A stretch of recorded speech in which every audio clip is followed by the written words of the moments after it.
கழக அமைப்பு செயலாளர் முன்னாள் அமைச்சர் மரியாதைக்குரிய அக்கா எஸ் கோகுலேந்திரா அவர்கள் கண்டன உரையாற்றுவார்கள்.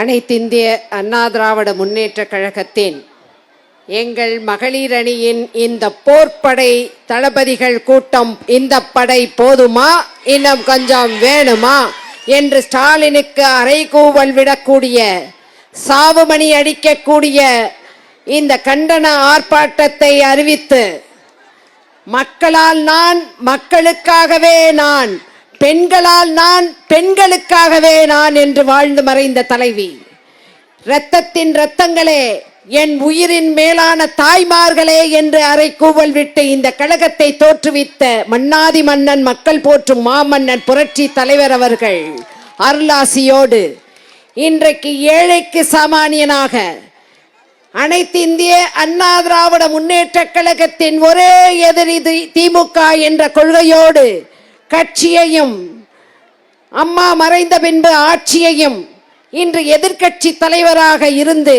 மக்கள் போற்றக்கூடிய எங்களுடைய அன்பு சகோதரர், கழகத்தின் பொதுச் செயலாளர், சேலத்து சிங்கம், புரட்சி தமிழர், ஒரு விவசாயி, சாதாரண கிளைக்கழக செயலாளராக இருந்து இன்று தொண்டர்களால், பொதுக்குழுவால் இந்த கழகத்தை அதிமுகவை போற்றி புகழ்ந்து இன்னும் பல 100 ஆண்டுகள் வாழ வேண்டும் என்ற ரீதியிலே கட்சியை நடத்தி கொண்டிருக்கக்கூடிய, போற்றுதலுக்கு மரியாதைக்குரிய எங்களுடைய அண்ணன் EPS அவர்களை வணங்கி இந்த சிறப்பானதொரு ஏற்பாட்டை செய்து மிகச் சிறப்பாக நடத்தி வருகின்ற கழகத்தின் மகளிர் அணி செயலாளர் அன்பு சகோதரி வளர்மதி அக்கா அவர்களையும் வணங்கி, மேடையிலே இருக்கக்கூடிய அனைத்து அன்பு சகோதரிகள், பல்வேறு நிலைகளிலே பொறுப்புகளிலே உள்ளவர்கள், இவற்றை எல்லாம் விட காலையில் 6 மணியிலிருந்து ஒவ்வொரு ஏரியாவா பெண்களை அழைத்து, இது எங்களுக்கான கூட்டம், இது நமக்கான ஆர்ப்பாட்டம்,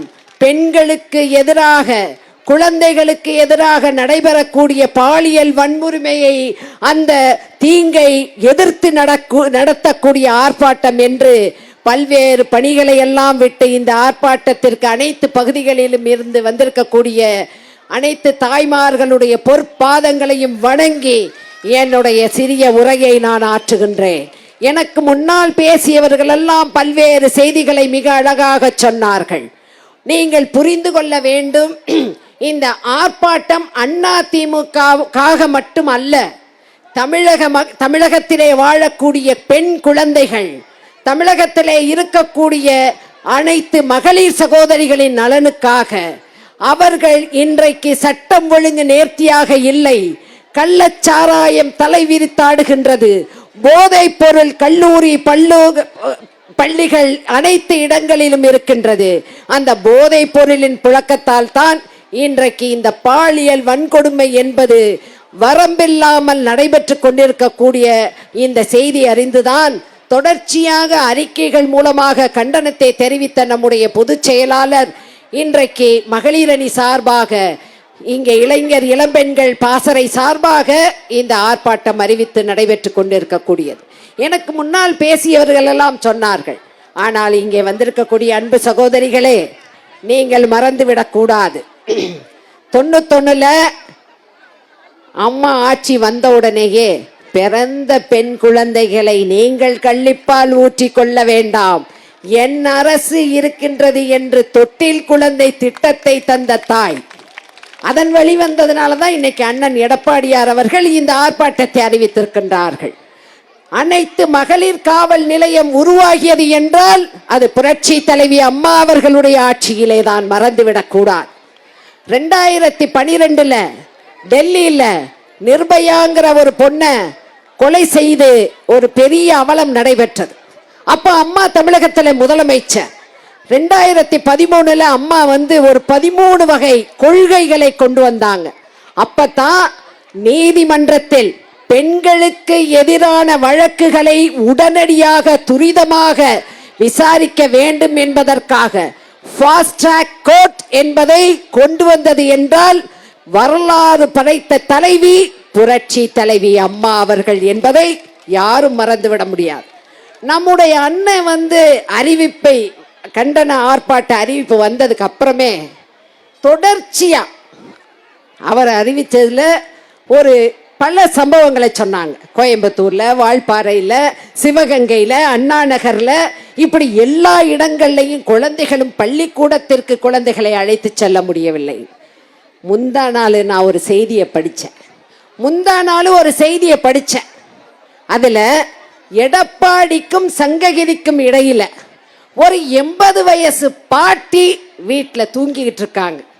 அந்த பாட்டியுடைய பேத்தியின் கணவன் போதையில, வயது வித்தியாசம் தெரியாம 80 வயசு பாட்டிய பாலியல் வன்புறவு செஞ்சு பலாத்காரம் செய்ய போகும்போது அந்த பாட்டி கத்தி எந்திரிச்சிடுறாங்க. கத்தி எந்திரிச்ச உடனே யாருக்கும் சொல்லிடுவாங்கன்னு பக்கத்துல இருக்க அருவாள் எடுத்து வெட்டி கொண்டுட்டு ஓடிடுறான். இதுதான் இந்த விடியா திமுக அரசின் அவல நிலை. ஆனா நம்ம அண்ணன் ஸ்டாலின் அவர்கள் மிக அழகா சுற்றுலா போயிட்டு இருக்கார். மிக அழகா கீ கொடுத்த பொம்மை மாதிரி சுற்றுலா போயிட்டு சிரிச்சு போட்டோ ஷூட் நடத்துறார். நேத்தைக்கு பாத்தீங்கன்னா, இன்னைக்கு ஆர்ப்பாட்டம், நேத்து 23ஆம் தேதி தேனியில நர்சிங் படிக்கிற ஒரு கேரள மாணவி அது தங்கி இருக்கிற இடத்துல இருந்து பஸ்ல அங்கே கல்லூரிக்கு போகணும்னு போகுது. தைரியமா நடக்கிறது கோணவாயம் ஸ்டாலின் ஆட்சி தானேங்கிறதுனால 4-5 பேர் பிடிச்சி இழுத்து பலாத்காரம் பண்ணி அந்த பொண்ணை பலாத்காரம் பண்ணிடுறாங்க. காவல்துறையில போய் அந்த பெண்கள் சொல்றாங்க, காயத்ரிங்கிற டிஎஸ்பி அருப்புக்கோட்டையில சட்ட ஒழுங்க பாதுகாக்கணும், போராட்டக்காரர்களை தண்டிக்கணுங்கிறக்காக போறாங்க, கொண்டைய பிடிச்சி இழுக்கிறாங்க. இதுதான் திராவிட முன்னேற்ற கழகத்தின் அவலமான அவலநிலை ஆட்சி என்பதை உணர்ந்துதான் இங்க பெண்கள்லாம் வந்திருக்கீங்க. அம்மா ஆட்சியில கொடுத்த எல்லா திட்டங்களையும் இன்னைக்கு ஸ்டாலின் நிறுத்திட்டார். தாலிக்கு தங்கத்தை நிறுத்திட்டாரு, சமூக வளைகாப்பை நிறுத்திட்டாரு, லேப்டாப்பை நிறுத்திட்டாரு. லேப்டாப்பே மாணவர் சமுதாயம் வளர வேண்டும் என்பதற்காக. ஆனா இன்னைக்கு ஜாஃபர் சாதிக்க மத்திய அரசின் அறிவுறுத்தல் பேர்ல இன்னைக்கு கைது பண்ணியிருக்காங்கன்னா, பெத்தட்டின், போதை மாத்திரை, பெத்தமெட்டின், அதே மாதிரி கஞ்சா, எல்லாமே எல்லா இடங்கள்லையும் புழங்குது. இதே திமுக அரசு தான் கல்லூரிகள்ல போய் கல்லூரிகள்ல ரெய்டு நடத்துறாங்க, பொது குடியிருப்புகள்ல ரெய்டு நடத்துறாங்க. இதெல்லாம் எதை காண்பிக்கின்றது என்றால், லாயக்கற்ற மக்கள் விரோத ஒரு ஆட்சி நடைபெற்று கொண்டிருக்கின்றது.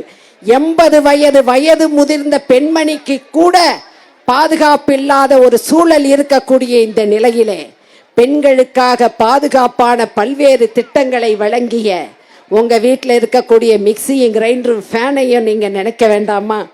அம்மா சட்டமன்றத்தில் என்ன சொன்னாங்க? இன்னும் பல 100 ஆண்டுகள் தான் நான் மறைந்தாலும் இந்த அனைத்து இந்திய அண்ணா திராவிட முன்னேற்ற கழகம் தலைத்தோங்கி இருக்கும் என்று சொன்னார்கள். இந்த கழகம் வளர வேண்டும். மக்களுக்கான இந்த கழகம் புரட்சி தலைவர் ஆரம்பித்த அனைத்து இந்திய அண்ணா திராவிட முன்னேற்ற கழக ஆட்சி அண்ணன் எடப்பாடியார் அவர்களுடைய தலைமையிலே வந்தால் 7.5% இன்றைக்கு டாக்டருக்கு, சட்டக்கல்லூரிகளுக்கும், இன்ஜினியரிங்கும் ரிசர்வேஷன்ல போகக்கூடிய மக்களுக்காக ஒரு நல்ல ஆட்சியை வழங்கிய உறுதியான ஒரு தலைவர். எங்கள் அம்மா மரணத்திற்கு காரணமாக இருந்த பொய் வழக்கு போட்டு எங்கள் அம்மா அவர்களை நீங்கள் சிறைச்சாலைக்கு அனுப்பியதை நாங்கள் ஒருபோதும் எங்கள் பெண்கள் மறக்க மாட்டோம். மீண்டும் அதிமுக ஆட்சி வருவதற்கு இங்கே வந்திருக்கக்கூடிய அனைத்து அன்பு மகளிர் சகோதரிகளும் நீங்கள் உறுதியாக இருந்து உங்கள் பகுதிகளிலே நடக்கக்கூடிய அக்கிரமங்களை தட்டி கேட்டு வழக்குகள் பதிய செய்து வர இருக்கின்ற தேர்தலில் அனைத்து இந்திய அண்ணா திராவிட முன்னேற்ற கழகத்தின் ஆட்சி மலர்வதற்கு உறுதுணையாக இருக்க வேண்டும் என்று சொல்லி, எனக்கு இந்த மேடையிலே இந்த கட்சியிலே அடையாளம் காட்டி அங்கீகாரம் கொடுத்த தாய்க்கும், எனக்கு இந்த வாய்ப்பை கொடுத்த அண்ணன் EPS அவர்களுக்கும் பொற்பாதங்களில் வணங்கி விடைபெறுகிறேன். வணக்கம்.